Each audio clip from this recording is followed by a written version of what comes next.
એક સારા રાજાની વ્યાખ્યા શું છે? એક સારો રાજા જાણીતો હોય, પ્રભાવશાળી હોય અને પ્રજાનો મનપસંદ હોય છે.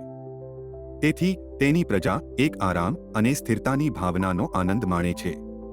એક સારો રાજા માત્ર એક સક્ષમ પ્રશાસક જ નહીં, પરંતુ રાજ્યની સમગ્ર સમૃદ્ધિ માટે સક્ષમ પ્રવર્તક પણ હોય છે. અગર તમને પણ તમારા ઇક્વિટી રોકાણોમાં આવા રાજવી ગુણ મળે તો રોકાણકારો તેમના રોકાણમાં રાજવી ગુણો મેળવવા માટે નિફ્ટી 50 કંપનીઓ તરફ ધ્યાન આપી શકે. આ ભારતની શ્રેષ્ઠ 50 લાર્જ કેપ કંપનીઓ છે, જેમાંથી ઘણી ઉદ્યોગની અગ્રણી છે. આ તમારા પોર્ટફોલિયોમાં 50 રાજાઓ હોવા જેવું છે. પ્રસ્તુત છે એન્જલ વન નિફ્ટી 50 ETF.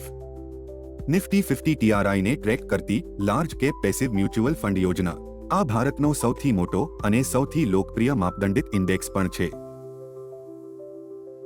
આવો આ ફંડની મુખ્ય વિશેષતાઓ જાણીએ. નિફ્ટી 50 ઇન્ડેક્સ ભારતીય અર્થતંત્રની શ્રેષ્ઠ 50 લાર્જ કેપ કંપનીઓનું પ્રતિનિધિત્વ કરે છે. આ ઇન્ડેક્સ બ્લૂચિપ કંપનીઓના પોર્ટફોલિયોના વર્તન પર નજર રાખે છે. આ કંપનીઓ અર્થતંત્રના 15 ક્ષેત્રોમાં વૈવિધ્યસભર છે, જે લાર્જ કેપ કંપનીઓમાં પણ રોકાણ કરવાની તક આપે છે. નિફ્ટી 50 TRIએ તેની શરૂઆતની તારીખ 30 જૂન 1999 થી 17 એપ્રિલ 2025 સુધી 13.8% CAGRનું પ્રદર્શન કર્યું છે. અને SIP ચાર્ટમાં બતાવ્યા પ્રમાણે વિવિધ સમય સીમાઓમાં 13% થી 15%નું SIP પ્રદર્શન કર્યું છે. નિફ્ટી 50 ઘટકોમાં નિફ્ટી 50 ઇન્ડેક્સ જેટલા જ પ્રમાણમાં રોકાણ કરવાથી લાર્જ કેપ સ્ટોક અને ફંડ મેનેજરો પસંદ કરવાના જોખમ ઘટે છે. આ યોજનાનું પ્રદર્શન નિફ્ટી 50 TRI જેવું જ હશે.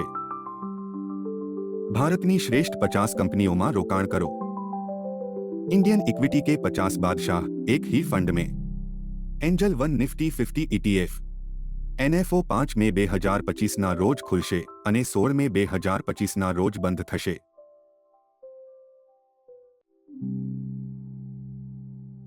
મ્યુચ્યુઅલ ફંડ્સમાંના રોકાણો બજારના જોખમોને આધીન છે. સ્કીમ સંબંધિત બધા જ દસ્તાવેજો કાળજીપૂર્વક વાંચો.